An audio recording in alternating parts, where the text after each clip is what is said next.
In the age of Pharaohs, fall of a dynasty. Dynasties do not die when kings are buried, they die when their gods fall silent. In the age of Pharaohs, the crown was carved from eternity itself, yet eternity betrayed them. The temples rose higher, the pyramids pierced the sky, but beneath the desert's silence, the foundations of power were already cracking. The fall of a dynasty is not written in battles or tombs. It is written in the unseen moment when belief begins to rot from within. When the gods were silent, the dynasty of Pharaohs did not collapse in the clang of swords or the thunder of war.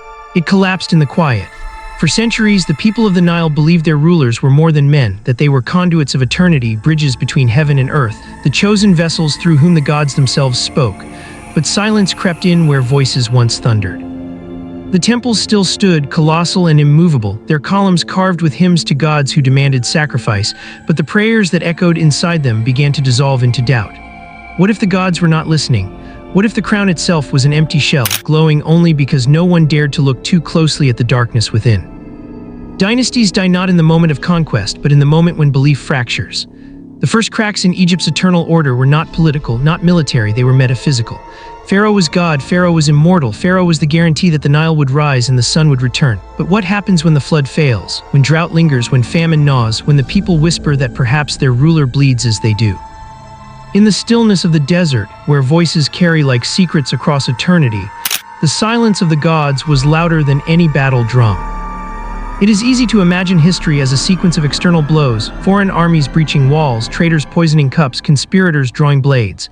Yet the slow, suffocating fall of a dynasty is subtler, like sand filling a chamber grain by grain. The priests still conducted rituals, the scribes still etched laws, the soldiers still polished their spears.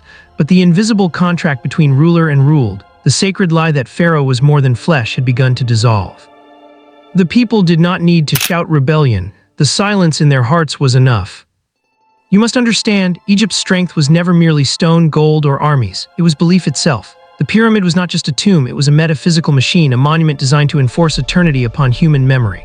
The temple was not only a place of worship, it was a theater where the performance of divinity had to be repeated night after night to hold the illusion together. But belief is fragile, more fragile than papyrus, more brittle than pottery. Once a single fracture appears, the entire structure begins to crumble, no matter how massive the stones. History records invasions, Hyksos, Assyrians, Persians, Greeks, Romans, but the deeper collapse came long before. Dynasties weakened not because enemies were strong, but because pharaohs had become too human. Power rotted from the inside, court intrigues, incestuous bloodlines, priests wielding more influence than kings, monuments draining resources until the people toiled in hunger to build graves they could never enter. A god who feeds on his people's suffering cannot remain a god for long. Even the most loyal servant wonders in silence. What if we labor for nothing more than the vanity of a man in a crown? Philosophy tells us no system collapses from without until it has collapsed from within. The Greeks later coined it in tragedy, the Romans in decadence, but Egypt lived it first. Imagine the slow horror of watching your own eternity disintegrate, a ruler anointed as divine watching crops fail, floods recede, plagues strike, while the silence of the gods grows heavier with every unanswered prayer. There is no louder sound than silence when belief itself begins to break. The fall of a dynasty is not just political, it is psychological. It is the collective realization, unspoken yet shared, that the center no longer holds. The palace still glitters, but the people no longer believe it protects them. The rituals still repeat, but they no longer resonate. The crown still gleams in sunlight, but beneath it the face is only human, aging, trembling, afraid. The priests may insist that Pharaoh is eternal, yet the body still dies, still rots, still needs to be mummified in desperate defiance of mortality. Eternity cannot bleed, yet the Pharaoh does. Modern psychology mirrors this ancient collapse. Authority itself rests on obedience, and obedience rests on belief.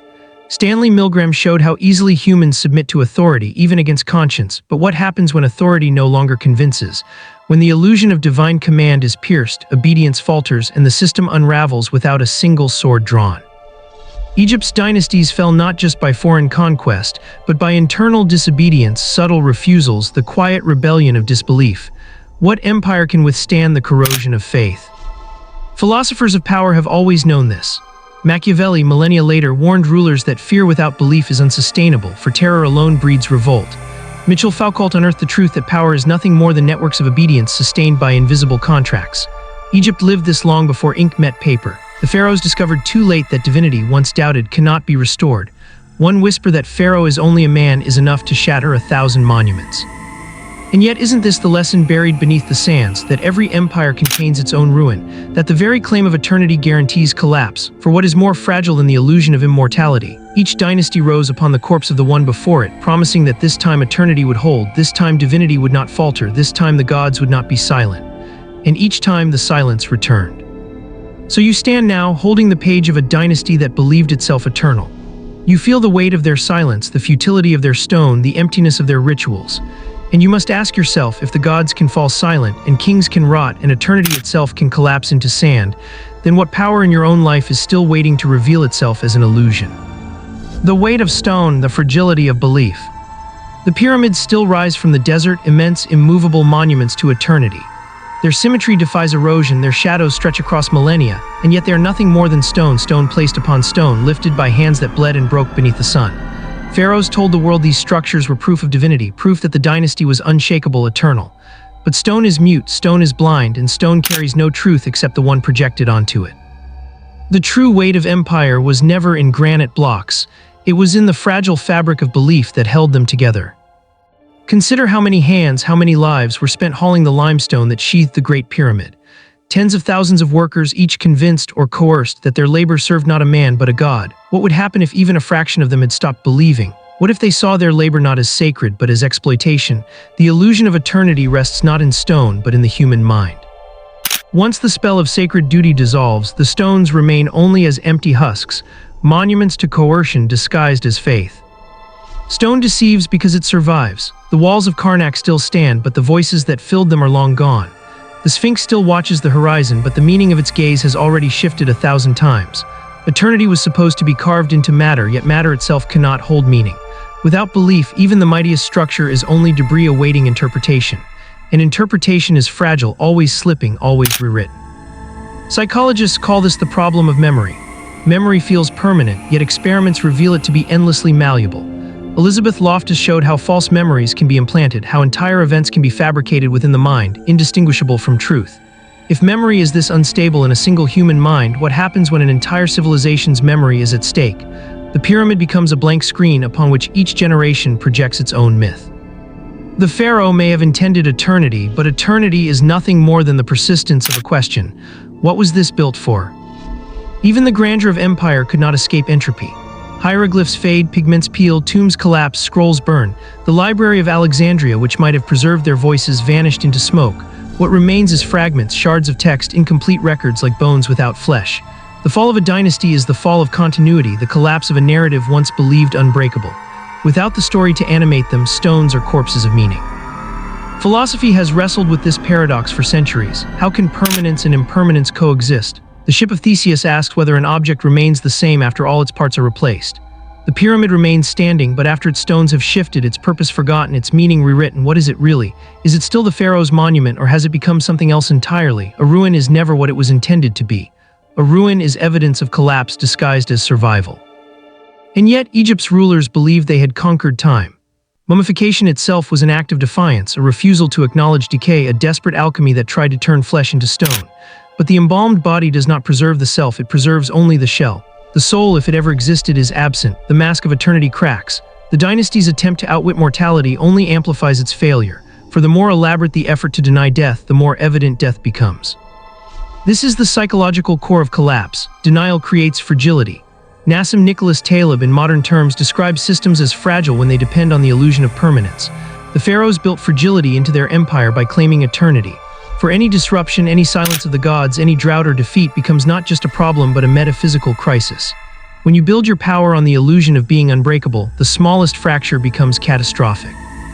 Stone also imprisons. The dynasty encased itself in monuments, thinking the size of their walls ensured safety. But walls also isolate. They cut rulers off from their people, entombing them in grandeur while famine spread outside the palace gates. The bigger the monument, the deeper the distance. A king who believes he has become a god ceases to see the human suffering that sustains him. And when suffering outpaces belief, stone cannot protect him. Think of this, the same hands that raised the pyramids also had the power to abandon them. If workers stopped, if farmers fled, if soldiers deserted, the empire would dissolve without a single invader crossing its borders. And indeed, this is what happened in the long twilight of dynasties: internal decay, erosion of faith, collapse from within. Stone did not fail, belief did. So you stand again in the hidden library, fingers brushing the edges of a record not meant for your eyes. You realize the pyramid is not just a monument to pharaohs, but a mirror of your own illusions. What beliefs do you build your life upon? What fragile stones have you mistaken for eternity? And when the silence comes for you, when the gods in your own mind fall quiet, will your foundations hold, or will you discover they were only sand all along? The rituals that outlived their gods. The dynasty did not survive through swords or laws alone, it survived through ritual. Every sunrise, priests reenacted the birth of the cosmos, chanting hymns to gods that held the sky in place. Every night, torches burned through temple corridors to chase away chaos, to assure the people that the world was not collapsing back into darkness. These rituals were not ceremonies, they were the architecture of control. For as long as the motions were repeated, it seemed the order of the universe still held. But repetition can only mask silence for so long. The gods had already retreated, their voices absent, their promises unfulfilled. Drought came, famine spread. Foreign merchants infiltrated borders with strange tongues and stranger gods, and yet the priests still chanted. The pharaoh still stood at dawn, arms raised to a sun he could not command. The people bowed not because they believed, but because ritual gave them something to cling to when belief had already rotted. Anthropologists call this the power of performative acts. Judith Butler would later show that identity itself is sustained not by inner truth, but by repeated performance. A king is not a king because he is divine, but because he is endlessly staged as divine. Remove the stage, the costumes, the liturgies, and divinity dissolves. The pharaoh without ritual is only a man naked in the desert. The tragedy of dynasties is that rituals can outlive their gods. Even after belief fades, the body continues to kneel, the mouth continues to chant, the hands continue to lift offerings. This is not faith, it is inertia. A civilization repeating movements it no longer understands, preserving forms that have lost their content. The rituals become fossils of belief, shells of a vanished soul, and yet they bind tighter than chains. Psychology calls this the persistence of habit loops. Once ingrained, actions continue long after the original reason has disappeared. Pavlov showed dogs salivating to bells even when no food followed. Skinner showed pigeons performing superstitious movements, mistaking random rewards for divine order. Humans are no different. The priests struck gongs, burned incense, and recited prayers not because they believed, but because their bodies had been conditioned to obey. Collapse begins when minds fall silent, but bodies keep moving. This inertia created a paradox. Pharaohs appeared strong, wrapped in ritual, enthroned in divine theater, but in truth they were hollow, prisoners of the very performances that once empowered them. To stop the ritual was to reveal their humanity. To continue the ritual was to expose its emptiness. Either way, collapse was inevitable. History shows this pattern again and again.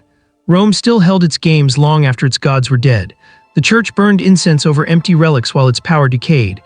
Modern governments perform elections, parades, ceremonies long after the people cease believing in their sanctity. Ritual sustains the corpse of power, animating it like a puppet until the strings finally snap. And what of Egypt? The dynasty rotted from within, but the rituals persisted like echoes in a ruined temple. Priests still drew sacred lines in sand even as foreign armies marched across them. Pharaohs still staged coronations even as their kingdoms fractured. The rites became theater performed for no audience, prayers rising to deaf skis. There is nothing more haunting than a ritual that no longer believes in itself. Philosophically, this is the collapse of meaning itself. Ludwig Wittgenstein argued that meaning lives in use, not in symbols. When words are no longer lived, they become noise. When rituals are no longer believed, they become empty gestures. Egypt proved this long before philosophy named it. A temple without gods is not a temple, it is a ruin that doesn't yet know it has died. And perhaps this is the greatest horror. Collapse does not feel like collapse when you are inside it. To the priests chanting hymns, the empire still seemed alive. To the workers polishing statues, Egypt still seemed eternal, but eternity was already over. They were only repeating motions, burying themselves in the corpse of ritual. The dynasty did not fall in one day, it fell in 1,000 mornings. When the sun rose, the prayers rose with it, and no one noticed the silence behind the words. Now the question comes for you: how many of your own rituals have already outlived their gods? How many movements do you repeat? How many words do you speak, not because you believe, but because you cannot bear to stop? And if you dared to stop, would the silence reveal that collapse has already begun? When blood became poison. Every dynasty believes its blood is sacred. In Egypt, this belief was law. Pharaohs did not simply rule by crown, they ruled by lineage, by the illusion that divine essence flowed in their veins. To preserve this eternity, they turned inward, marrying sister to brother, cousin to cousin, repeating the same bloodline until the family tree curled in on itself like a dying root. What began as purity became poison. The dynasty was collapsing not from invaders, but from within its very body. Genetics reveals the cost of this illusion. Hemophilia, bone deformities, infertility, scars of incest that crept into the throne itself. King Tutankhamun, hailed as a divine ruler, was a fragile boy with a twisted foot, unable to stand without a cane. The body that carried the weight of eternity could barely walk. Yet still the priests clothed him in gold, still the people bowed, still the court pretended divinity lived in a body already breaking. Eternity hid behind the crutch of ritual, but the cracks were no longer just spiritual, they were flesh. Power makes its own prison. The pharaohs could not marry outside their circle, for to do so would be to admit they were human. They could not let the bloodline widen, for to dilute it would be to confess that divinity was a mask. And so, in guarding the illusion, they destroyed it. A god who bleeds disease is no god at all. The dynasty was rotting in its very blood. Psychology shows us this pattern on another scale. Systems that refuse outside influence collapse under the weight of their own isolation. Closed feedback loops, echo chambers, self-reinforcing hierarchies, they all spiral inward until they consume themselves. What is true of cells is true of empires. Without renewal, without contact, without contamination, life decays. Egypt walled itself off, and the walls became tombs long before death was admitted. History is filled with this same irony. Royal houses in Europe repeated the pattern: Habsburg jaws, hemophilia in Russian czars, proof that divine blood was only human blood repeating its own mistakes. Dynasties everywhere fall not because enemies are stronger, but because they are too fragile to admit weakness, too trapped to break the illusion. The pharaohs were the prototype of this collapse, blinded by their own myth, poisoned by their own purity. And the tragedy runs deeper still. Imagine the people who served them, the farmers starving in drought, the workers breaking in quarries, watching a frail, deformed child carried to the throne as the living god. The distance between myth and reality was now visible, undeniable. Yet still the people bowed, for what else could they do? To question the illusion was death, to obey the illusion was survival, but survival itself corrodes belief. No one can kneel before a broken boy and truly believe he is divine.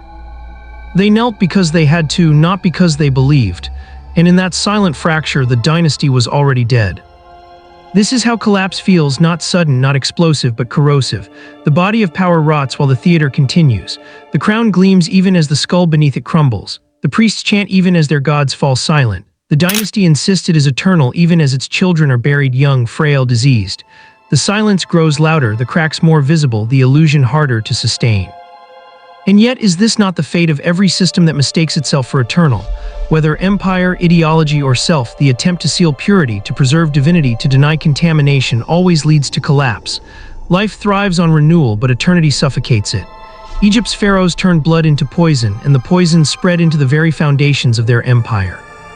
So ask yourself, how many of the beliefs you inherit, the rituals you repeat, the identities you protect, are nothing more than poisoned blood passed down as sacred truth?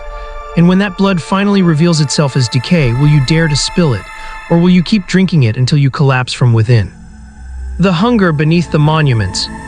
The grandeur of Egypt was not built on gold or wisdom, it was built on hunger. Behind every polished stone of the pyramids, behind every column rising skyward, there were bodies bent in the sun, hands bleeding on rope and stone, stomachs empty while Pharaoh's tomb filled with treasures. Dynasties do not fall because the gods abandon them. They fall because the people who carried their weight finally bend too far under the burden. The paradox is brutal. Pharaoh was lord of bread, the one who guaranteed fertility of the Nile, abundance of the fields, yet famine was not rare, it was the recurring shadow beneath Egypt's wealth. When the Nile failed to flood, when drought lingered, it was not the pharaoh who starved, it was the laborers, the farmers, the women with children pressed to their breasts. The monuments rose higher, but the bellies grew emptier. Hunger became the true architecture of empire, invisible but unbreakable. History remembers the tombs, but not the thousands buried nameless in fields of dust. It remembers the treasures sealed in golden chambers, but not the ribs of those who hauled the stone. This silence is itself part of the dynasty's illusion. Eternity is carved into monuments, while suffering vanishes into sand.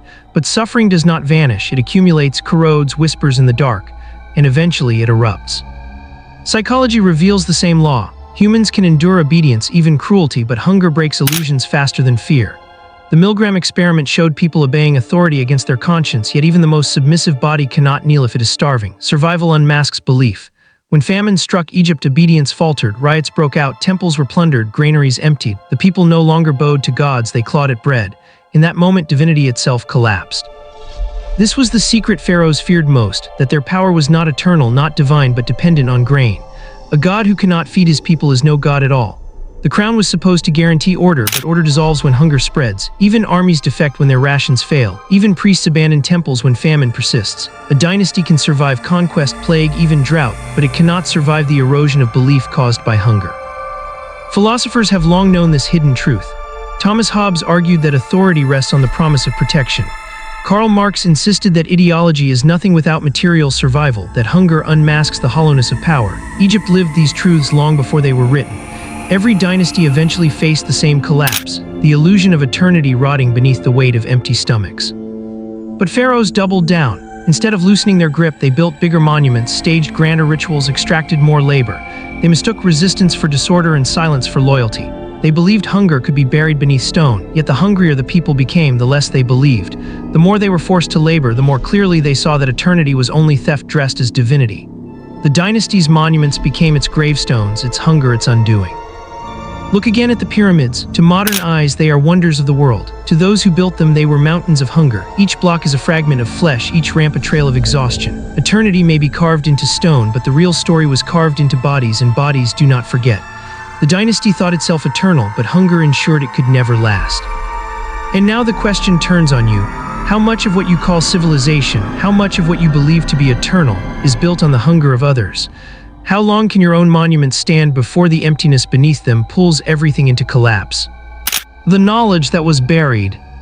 Every dynasty fears rebellion, but Egypt feared something deeper. Knowledge. Armies could be defeated, famines endured, but forbidden knowledge was a contagion that could unravel the empire from within.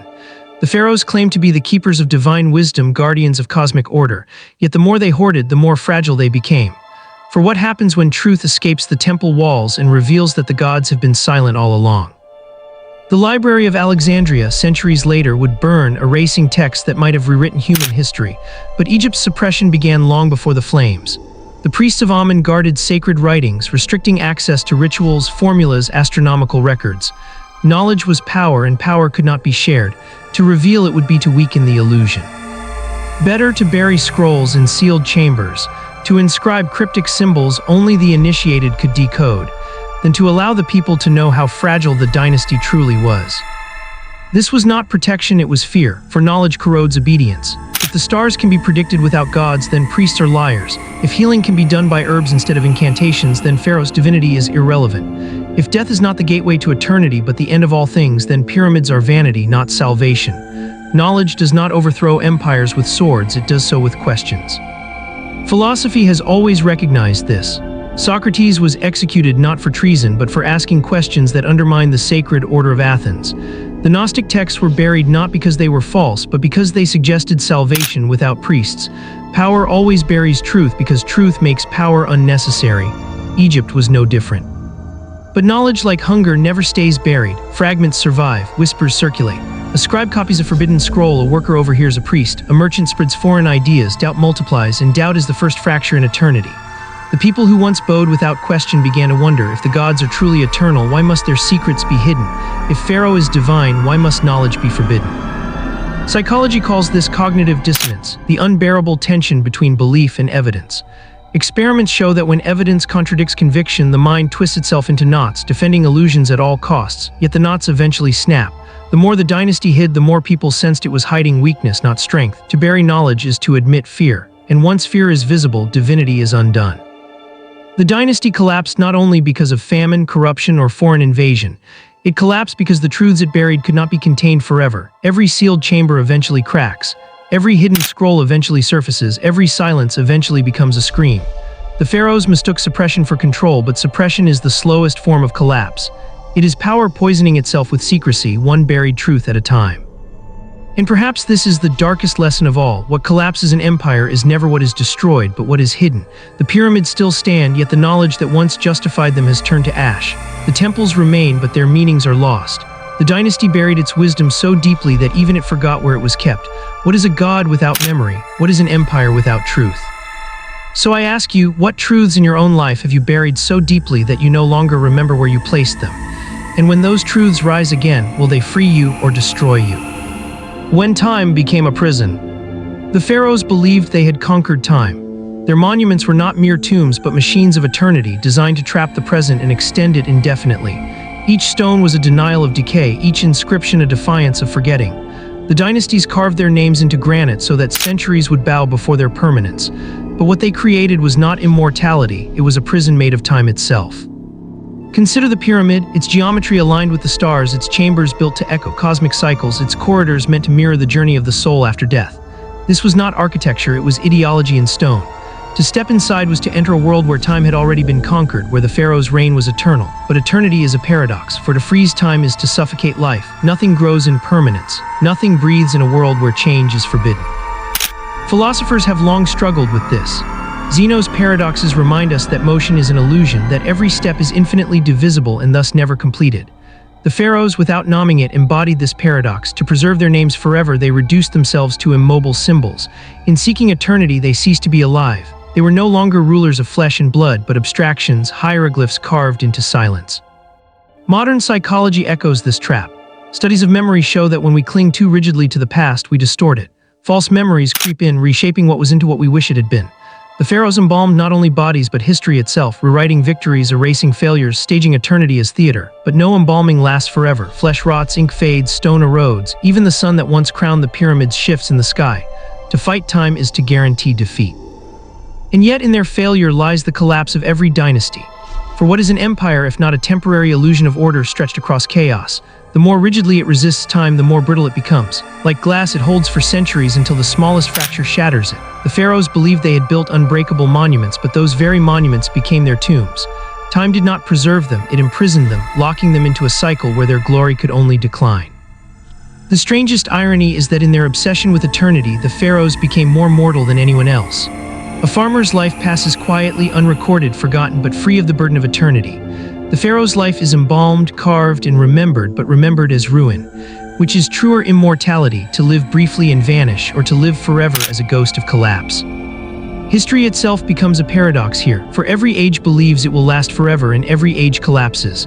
The Romans carved their eternity into marble. The medieval church sealed theirs in cathedrals. Modern empires archive their permanence in digital code, but all archives are prisons and all prisons crack. Eternity is not a blessing but a curse, a sentence without end. So the dynasty fell not because time destroyed it, but because time exposed the illusion that it could be controlled. The Pharaohs built prisons for time, and in the end, they locked themselves inside. And I ask you, are you not also building your own pyramids? Rituals, memories, identities to trap yourself in eternity, and if so, do you know when the prison walls will finally break? The gods that devoured their believers. The Pharaohs ruled by a bargain with the divine. They would build temples, perform rituals, and in return the gods would uphold the order of the world. Floods would arrive on time, crops would grow, enemies would fall. But when the bargain failed, when the Nile shrank, when famine spread, when foreign armies breached the borders, the gods demanded not less but more. More offerings, more sacrifices, more blood. What begins as worship becomes consumption, and in time the gods devour their believers. Every dynasty must feed its gods. In Mesopotamia, child sacrifices were offered to appease storms. In Carthage, flames swallowed the innocent to preserve the city. In Egypt, though the rituals were cloaked in incense and hymns, the principle was the same. The people labored not for themselves, but for beings who gave nothing but silence in return. The dynasties demanded pyramids, temples, colossal statues, stone mouths into which entire lifetimes were swallowed. An empire of offerings is not sustained by belief. It is sustained by exhaustion. Psychology knows this cycle well. The Milgram experiment revealed how easily humans obey authority, even to the point of cruelty, as long as it appears sanctioned by something greater. The gods of Egypt were the ultimate authority, and Pharaoh their living command. People obeyed even when obedience meant their own suffering, because to disobey the gods was unthinkable, yet authority corrodes itself. When it demands too much, when it consumes endlessly, it reveals its emptiness. For what kind of god must be endlessly fed to survive? Philosophy asks the same. If the gods are eternal, why do they require sustenance? If the divine is perfect, why demand ceaseless offerings from the imperfect? Each question is a crack in the altar. Each famine is a revelation that gods are not protectors but parasites. And each unanswered prayer corrodes belief faster than armies ever could. History shows us the cost. When Akhenaten shattered tradition and elevated the Aten, he did not liberate the people. He demanded their labor for a new god, one just as hungry. The gods may change names, but the structure remains, dynasties feeding eternity by consuming the living. Collapse comes when the weight of sacrifice outweighs the illusion of reward. Even now, the pattern repeats. Nations demand endless labor for abstract deities called economy, progress, nationhood. Citizens work, sacrifice, obey, believing their offerings sustain something eternal. But the hunger is never satisfied. Like Egypt's gods, these new idols devour more each year, promising stability yet delivering exhaustion. The collapse is not in the destruction of belief, but in the revelation that belief has always been a mouth with no bottom. The Pharaohs fell not because their gods abandoned them, but because their gods revealed themselves as insatiable. An empire cannot survive when the altar consumes more than the people can give. And I ask you, when your own gods, whether they wear the mask of faith, power, or progress, demand endlessly and